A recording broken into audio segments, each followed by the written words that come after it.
서울 강남에 있는 유명 예복 업체가 있었는데 예약을 계속 받고 있다가 갑자기 영업을 종료한다는 문자를 발송했다고 하고요. 그리고 문자에는 순차적으로 환불을 하겠다라고 기재는 되어 있었는데 실제로는 연락이 두절돼서 일방적으로 통보하고 잠적한 것과 마찬가지의 상황이 된 거죠. 문제는 이렇게 영업 종료 문자를 발송하기 전날까지도 매우 정상적인 것처럼 영업을 하고 예약을 받아왔다는 건데요. 피해액이 상당히 큰 것으로 보이고요. 지금 1차적으로 집단 고소를 하기 위해서 모인 예비부분안도 238쌍이나 된다고 하는데 이런 경우에는 형사상으로 사기가 됩니다.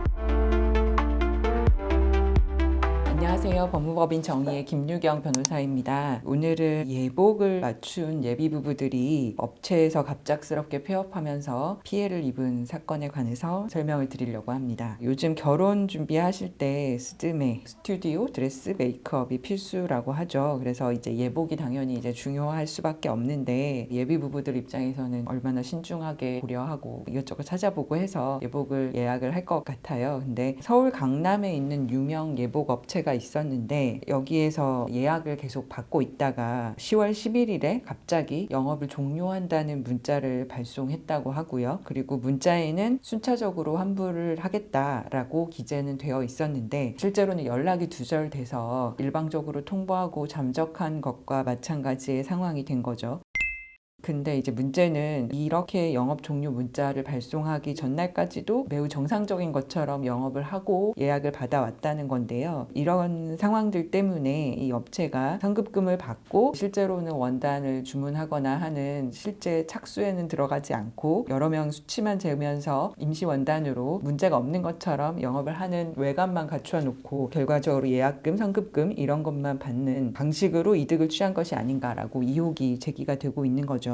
예복이나 구두 이런 거는 당연히 좀 고가이기 때문에 150만 원, 200만 원, 혼주나 가족까지 예복을 맞추는 경우에는 뭐 1100만 원 이렇게 지불하신 분들도 있어서 피해액이 상당히 큰 것으로 보이고요. 지금 1차적으로 집단 고소를 하기 위해서 모인 예비부분안도 238쌍이나 된다고 하는데 전체적으로 피해액이 다 합치면 어마어마한 상황이고요. 더구나 이제 결혼이라는 인생에 있어서 한 번밖에 없거나 굉장히 중요한 일정을 앞두고 이런 피해에 대처해야 되는 상황 때문에 그 외에 정신적인 타격도 굉장히 크셨을 것 같습니다. 그리고 이뿐만이 아니라 예비부부들도 당연히 피해자이지만 상표권을 함께 쓰는 다른 업체들도 2차로 피해를 받을 우려가 지금 커지고 있다고 합니다. 전국에 이 예복 업체 브랜드명을 사용하는 지점이 10여 곳에 이른다고 하는데요. 모두 가맹은 해지한 상태이고 해당 업체와 상표권만 공유를 하고 있는 상태이긴 했는데 워낙 강남에 있는 예복 업체가 큰 피해를 입히고 잠적을 했기 때문에 그에 따른 피해를 같이 입게 되는 상황에 이르렀다고 합니다. 그래서 이런 상황에서 과연 어떻게 대처할 수 있을지 이 부분이 문제가 될 수가 있는데요. 사실 당연히 예복을 주기로 하고 일정 금액을 받고 이랬는데 실제로 이행이 안 되기 때문에 민사상으로 보면은 채무불이행이 되는 것이라서 혹은 이 정도면 영업 종료를 일방적으로 통보하면은 이행 거절이라는 용어를 사용하기도 합니다. 그래서 어떤 식으로든 예복을 공급받기로 한 그 계약 자체는 해지, 취소를 하고 지금까지 납부했던 금액하고 납부한 날로부터의 이자까지 당연히 돌려받을 수가 있고요. 형사적으로 보면은 지금 이 업체는 원래는 정상적으로 업무를 수행하려고 했는데 갑자기 본인들도 예기치 못한 사정으로 인해서 정상적으로 업무를 수행할 수 없게 된 것이라고 하면 아까 말씀드린 민사상 채무불이행만 문제가 될 수 있지만 이 경우에는 사실상 고의적으로 실제로는 제대로 업무를 진행을 해서 예복을 줄 수 있는 상황이 아닌데도 불구하고 줄 수 있을 것처럼 속여서 돈을 일단 지급하게 만드는 방식으로 폐업 직전까지 운영을 했던 것으로 보이고요. 돈을 빌리는 경우에도 본인이 갚을 의사나 능력이 없으면서 빌리면 이 경우에도 사기가 되거든요. 그것과 지금 비슷한 구조잖아요. 실제로 약속한 대로 예복을 제공할 수 있는 상황이 아님에도 불구하고 할 수 있을 것처럼 속여서 성급금을 다 지급받은 상태이기 때문에 이 경우에는 형사상으로도 당연히 사기죄에 해당된다고 보입니다. 그래서 이런 경우에 일단 형사 고소를 지금 1차 피해자들이 했다라고 하는데 의미가 있다고 보이고요. 잠적해 있기 때문에 수사기관을 통해서 소재 파악하는 데도 도움이 되고 어쨌든 이거는 충분히 형사상으로도 문제가 될 수 있기 때문에 민사적으로 결국은 손해배상을 받아야 되는 사안이겠지만 형사를 같이 병행을 해서 합의금 먼저 이제 배상을 받을 수도 있는 것이고 피의자에게 양쪽에서 압박을 가할 수 있는 것이기 때문에 형사 민사를 같이 진행해서 최대한 손해배상을 받는 것이 가장 좋은 방법이 될 수 있을 것으로 판단됩니다. 그리고 이런 사건의 경우에 만약에 웨딩 박람회를 통해서 강남의 유명 예복 업체하고 계약을 하게 되신 분들도 있을 수 있을 것 같아요. 그러면은 웨딩 박람회 측에서는 그 업체하고 제휴를 맺고 일정 수익을 나눴을 가능성이 큰데 이런 경우에 웨딩 박람회 측에 책임을 물을 수 있느냐가 문제될 수 있습니다. 근데 맨 처음 계약할 때 계약의 내용을 정확하게 확인하는 게 좋겠죠. 웨딩 박람회가 알선만 해준 것이고 관련해서 생기는 부분에 대한 책임은 완전히 면책되는 것으로 조항이 다 들어있을 수 있어요. 물론 이 부분에 대해서 설명이 충분치 않다면 중요하게 설명해줘야 될 부분에 대해서 제대로 설명하지 않은 약관으로 봐서 웨딩 박람회 측에도 일정 부분 책임이 있다고 주장은 해볼 수 있을 것 같은데 면책 조항이 있는 한은 쉽지 않을 것 같고요. 근데 만약에 그런 부분이 없고 이 웨딩 박람회 측은 해당 업체하고 제휴를 맺음으로써 수익을 거둔 부분이 있다면 그 부분에 대해서 같이 공동의 연대 책임을 일정 정도는 있는 것으로 청구를 해볼 수도 있을 것 같기는 합니다.